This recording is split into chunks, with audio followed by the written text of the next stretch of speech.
Na minha versão está dito assim: 3 dias depois, quando ainda sofriam dores, 2 filhos de Jacó, Simeão e Levi, irmãos de Diná, pegaram suas espadas.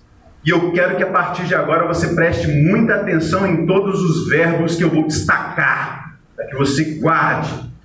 As ações de Simeão e Levi, filhos de Jacó, herdeiros da bênção de Abraão. O que eles fizeram?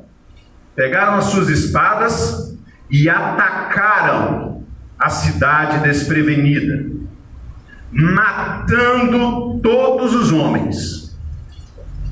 Mataram ao fio da espada Hamor e seu filho Siquém. Tiraram Diná da casa de Siquém e partiram. Vieram então os outros filhos de Jacó, e passando pelos corpos, mais uma vez preste atenção nos verbos, saquearam a cidade onde sua irmã tinha sido desonrada. Apoderaram-se das ovelhas, dos bois e dos jumentos e de tudo que havia na cidade e no campo. Aprisionaram as mulheres e as crianças e saquearam todos os bens e tudo que havia nas casas. Prestaram atenção nos verbos que o povo de Deus está fazendo, os verbos que determinam as ações desses que são os filhos, a herança bendita de Abraão. E a palavra de Deus continua. Jacó, diante desse quadro, quando ele viu tudo que os filhos dele haviam feito, ele diz a Simeão e a Levi, versículo 30: vocês me puseram em grandes apuros, atraindo sobre mim o ódio dos cananeus e dos ferezeus, habitantes desta terra. Somos poucos, e se eles juntarem suas forças e nos atacarem, eu e a minha família seremos destruídos. Mantenha a sua Bíblia aberta por enquanto. Você prestou atenção no que aconteceu aqui? Eu vou contar rapidamente o que aconteceu antes do que está dito nesse trecho que nós lemos. Como vocês todos devem saber, Jacó tinha 12 filhos, homens, e ele tinha também uma filha chamada Diná. Diná, certa vez, saiu na cidade onde ela morava com seu pai e com seus irmãos. Ela saiu para ver algumas moças que eram habitantes daquela cidade, que era uma cidade de pessoas que não seguiam a Deus, era uma cidade de pessoas que não eram tementes ao Deus verdadeiro. Eles seguiam seus deuses, eles adoravam e sacrificavam a seus deuses. E aquela moça Diná saiu para conversar, para bater papo, para trocar uma ideia, não é assim que a gente fala hoje? Para dar um rolê com aquelas moças lá na cidade. A filha do herdeiro das promessas de Deus estava se misturando com as moças que não eram herança de Deus. E quando ela estava ali no meio daquelas jovens, diz a palavra que um certo príncipe chamado Siquém, filho de Hamor, que era o rei daquela cidade, daquele lugar, ele viu aquela moça, se interessou por ela, se apaixonou por ela, ou ele teve uma atração muito grande por ela, e ele tomou Diná à força e envergonhou aquela moça. Quando os irmãos daquela moça ficaram sabendo do que o filho do rei fez a ela, eles ficaram irados. E eles contaram uma grande mentira para aquele povo. Porque depois de fazer essa grande loucura, que aos nossos olhos hoje é uma grande loucura, e aos olhos dos irmãos de Diná era uma grande loucura, mas que nas práticas daquele povo perdido, sem conhecimento de Deus, e que tinha os seus hábitos totalmente guiados por ídolos, era uma coisa normal. Um homem se interessava por uma jovem e ele a possuía como se ela fosse um objeto. Quando os irmãos de Diná ficaram sabendo daquela vergonha, que a sua irmã tinha sido estuprada, tinha sido violentada por aquele jovem, eles disseram para ele assim: olha, você se apaixonou pela nossa irmã, mas nós temos um costume, nós não podemos entregar ela para se casar com você. Porque Siquém, depois de fazer essa loucura, quis se casar com ela, era coisa comum, era coisa normal para ele. Na cultura dele era algo que não tinha nada demais. Tanto é que após fazer isso, ele teve a cara de pau de ir até o pai da moça pedir que ele desse a mão dela em casamento. E quando os irmãos Sabendo disso, falaram para ele: nós não podemos entregar Diná para você se casar com ela, a menos que você se torne participante das nossas crenças, dos nossos hábitos. Então olha o que vocês precisam fazer para que nós possamos entregar Diná para vocês. Todos vocês, homens, meninos, jovens, adultos e velhos, se quiserem entrar em aliança com o nosso povo, vocês têm que se circuncidar, assim como nós, do nosso povo, somos circuncidados. Vocês precisam cortar uma parte do corpo de vocês, que os irmãos sabem bem qual é, e assim, depois disso, nós poderemos dar a nossa irmã em casamento para Siquém, e também poderemos dar as nossas outras filhas em casamento para os outros filhos de vocês, e também vamos nos casar com as moças do seu povo. Acontece que era uma mentira. Era uma mentira. Eles fizeram isso porque eles sabiam que depois que esses jovens se cortassem, aquele corte naquela época ele infeccionava, ele doía muito. Depois de 3 dias, a dor era insuportável, as pessoas não conseguiam sequer se levantar. E sabendo disso, eles planejaram fazer o que nós vimos aqui e acabamos de ler no texto de Gênesis 34, a partir do versículo 25. No 3º dia, quando os homens não conseguiam se levantar da sua cama, os irmãos de Diná entraram naquela cidade com as suas espadas na mão e mataram todos os homens da cidade e fizeram tudo mais que está escrito aqui no texto que nós acabamos de ler. Entenderam? Entenderam o que aconteceu aqui? Alguns crentes mais fervorosos diriam: bem feito, vingança santa. Como que faz isso com uma moça de Deus? Absurdo. Morrer e foi pouco. Deviam ter morrido 2 vezes. Mas, meus queridos, eu quero lembrar para vocês a gravidade do que está acontecendo aqui, porque todos os nossos atos e todos os atos de todas as pessoas têm implicações maiores do que somente o ato que é praticado. O que eu faço na minha vida pessoal, o que você faz na sua vida pessoal, vai muito além, ecoa, como diz o filme, na eternidade. As nossas ações ecoam na eternidade, e as ações dos filhos de Jacó ecoaram na eternidade, porque eles eram herança, eles eram o povo escolhido de Deus. E você se lembra o que Deus disse para Abraão, quando ele chamou Abraão para sair da sua casa, sair da sua parentela, da casa do pai dele? O que Deus disse para Abraão? Não vou forçar a sua mente não, abra comigo a sua Bíblia. Lá no capítulo 12 de Gênesis, é o chamado de Abraão, todo mundo conhece esse capítulo. É quando Deus escolheu um homem entre todos os homens da terra, que estava corrompida, degradada, fazendo coisas como esse moço fez, Siquém fez, e até coisas piores, sacrificando seus filhos aos ídolos, fazendo coisas como essa e outras muito mais. E Deus olhou do céu e ele havia planejado algo quando ele criou Adão e Eva puros, perfeitos, para terem comunhão com Deus, para serem íntimos de Deus, para andarem na presença dele. A vontade de Deus quando criou o homem não é que o homem andasse fazendo loucuras pelo mundo e se afastando cada vez mais do Criador. Então Deus, depois de tudo que aconteceu até o capítulo 11 do livro de Gênesis, ele diz lá no versículo 1 do capítulo 12, ele chama Abraão e ele diz: então o Senhor disse a Abraão: saia da sua terra, do meio dos seus parentes e da casa de seu pai, e vá para a terra que eu lhe mostrarei. Farei de você um grande povo e o abençoarei. Tornarei famoso o seu nome, e você será uma bênção. Abençoarei os que te abençoarem, e amaldiçoarei os que te amaldiçoarem. O que Deus disse para Abraão no final do chamado?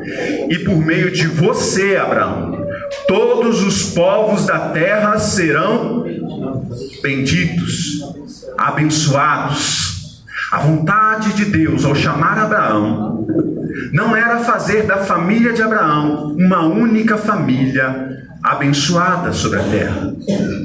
O plano de Deus ao chamar Abraão era fazer com que aquele homem desse origem a uma família. A vontade de Deus ao chamar Abraão era fazer com que a sua família, que ele sequer tinha ainda, ele tinha as suas esposas, mas ele não tinha filhos. E a vontade de Deus para Abraão era que a sua família, no futuro, fosse crescendo, e de sua família viessem nações, e que essas nações fossem abençoadas por meio da fé que Abraão teve ao deixar a sua casa, a sua parentela e seguir rumo a um lugar desconhecido para aprender a andar com Deus. Deus disse para Abraão: anda na minha presença e ser perfeito. Quando Deus chamou Abraão, a vontade dele era que no futuro a família de Abraão se tornasse a abençoadora de todos aqueles povos perdidos em todos os recantos do mundo, até chegar à sua família que hoje está aqui dentro. Seus irmãos, os seus primos, os seus pais, a sua mãe, seu pai, seus irmãos, seus tios, seus parentes todos, os seus vizinhos, as famílias deles. O plano de Deus era envergonhar Satanás através de vida de homens e mulheres que procederiam dos lombos de Abraão. Mas nós seguirmos a história de Gênesis até o capítulo que nós lemos, pulando lá já para a vida de Jacó, que Jacó foi o filho de Isaac, que era filho da promessa de Abraão, e Jacó tinha um irmão. Nós vamos voltar até aquele lugar onde nós começamos, mas eu quero te mostrar a gravidade do que está acontecendo aqui. Guarde na sua memória que Deus tem um plano para essa família. E qual é o plano? Em ti serão benditas todas as nações. Amém? Todos os povos da terra serão reconquistados, eles vão ser religados a mim, porque quando vocês pecaram lá em Adão e Eva, vocês foram separados de mim, e agora vivem destituídos da minha glória, da minha graça, sem poder me ver, sem poder me ouvir, sem poder caminhar comigo e ser perfeito. Mas você, Abraão, eu estou em você, escolhendo aquele que vai ser a semente de muitas famílias, que abençoarão todos os povos da terra. Mas aí vem Isaac, depois de Isaac ele tem Jacó e Esaú, e a vida de Jacó, que era o herdeiro da bênção, da promessa de Deus na vida de Abraão, sempre foi tumultuada, meu irmão. Jacó não quis depender da bondade de Deus na vida dele. Quantas vezes nós, por causa dos nossos hábitos cotidianos, aquilo que a gente vem ouvindo, vendo os nossos pais, os nossos avós, os nossos irmãos, os nossos parentes, os nossos vizinhos, a nossa sociedade fazendo, nós não conseguimos entender o que Deus quer fazer na nossa vida. Não conseguimos entender o agir de Deus sobre nós e queremos dar a nossa própria solução. Percebe como a vida de Jacó foi sendo envolvida pelos problemas do cotidiano?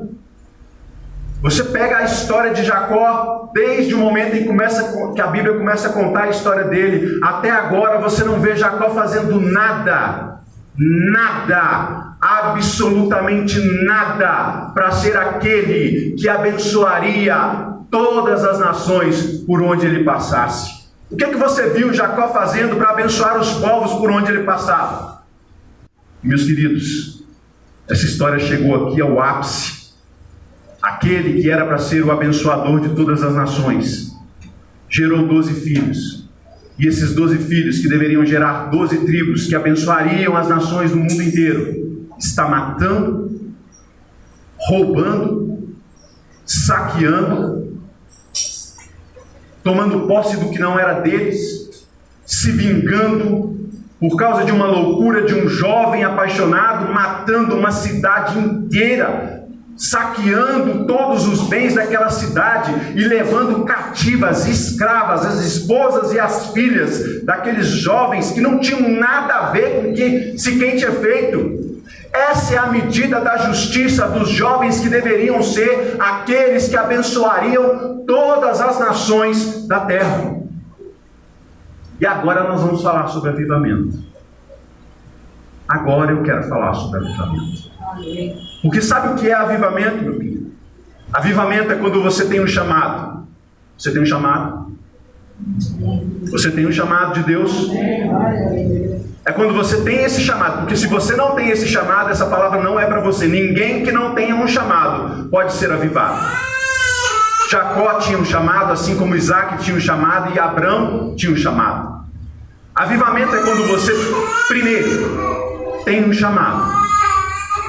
Segundo, se envolve com as coisas à sua volta, família, trabalho, busca de riqueza, busca de prosperidade, paixões familiares, iras, invejas, começa a se envolver com tudo à sua volta e o seu chamado vai ficando cada dia mais baixo no seu ouvido.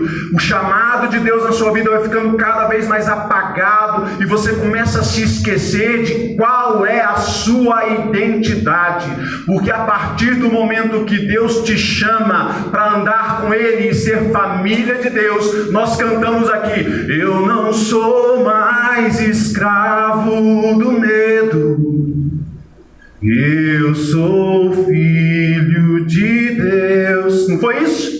Então, quando você ouviu o seu chamado, lá quando alguém pregou para você um dia e disse: ei, Jesus é o teu Salvador, se você crer nele, a sua vida vai ser transformada, você vai ser um filho de Deus, o pecado não mais terá domínio sobre você. Aleluia. Quando você teve esse chamado, você foi chamado para pertencer a uma família. Essa família é a família que nós lemos aqui, lá, filhos de Abraão.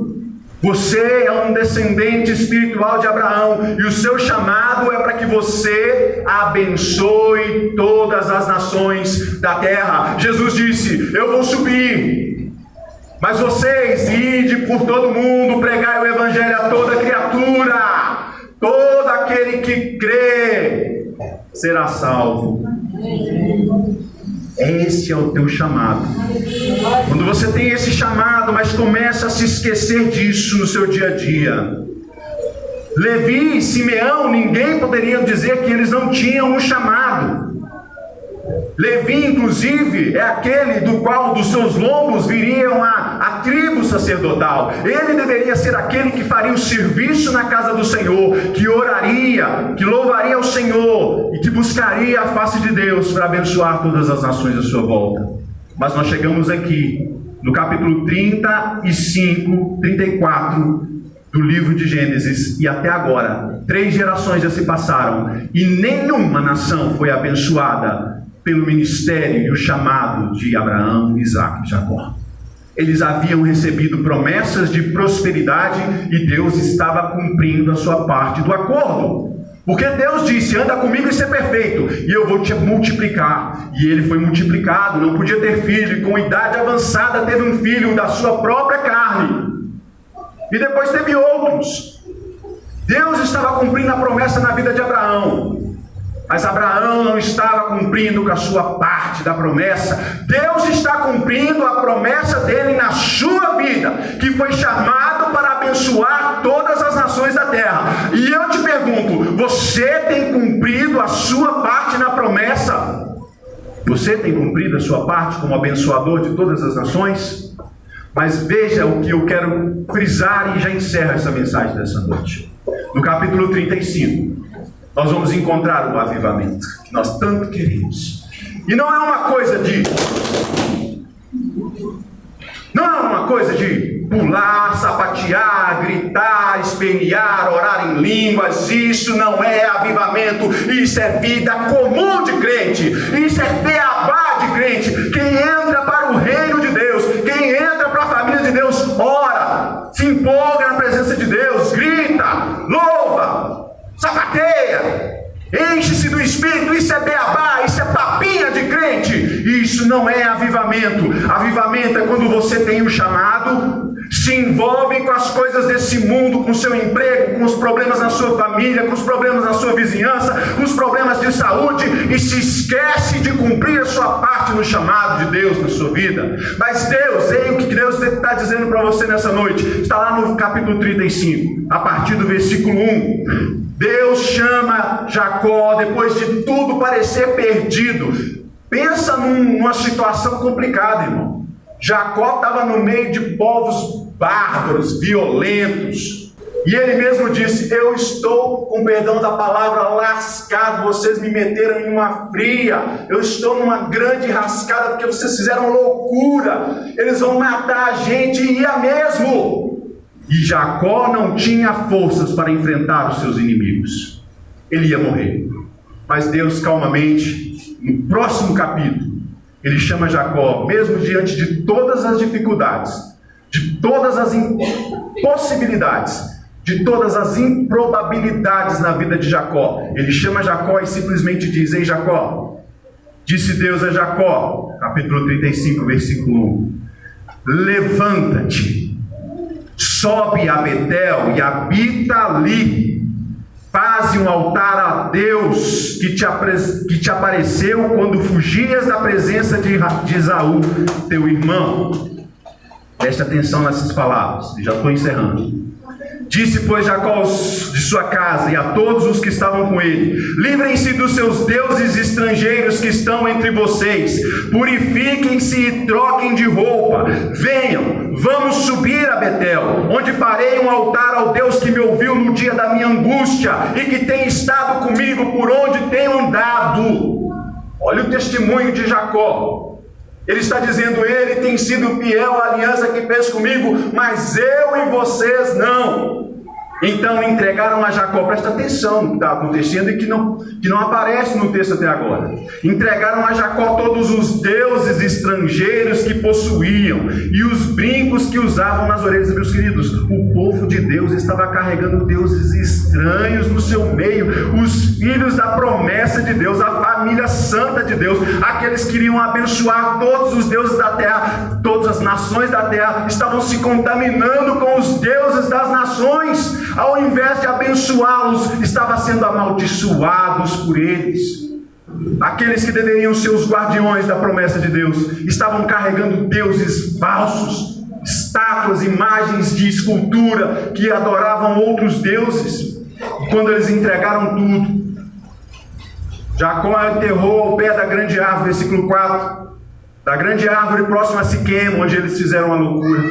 Quando eles partiram, veja o que acontece quando o servo de Deus, por maiores que sejam as suas tribulações, por maiores que sejam os seus problemas, quando o servo de Deus se levanta e decide edificar novamente o altar de Deus na sua vida, o que acontece com os seus problemas e com os seus inimigos é que,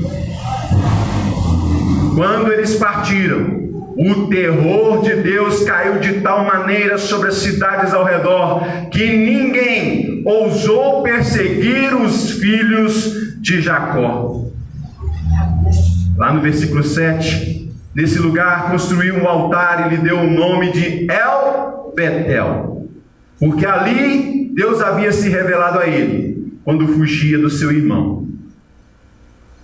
Versículo 9. Depois que Jacó retornou de Padã Arã, Deus lhe apareceu de novo e o abençoou, dizendo: seu nome é Jacó, mas você não será mais chamado Jacó, seu nome será Israel.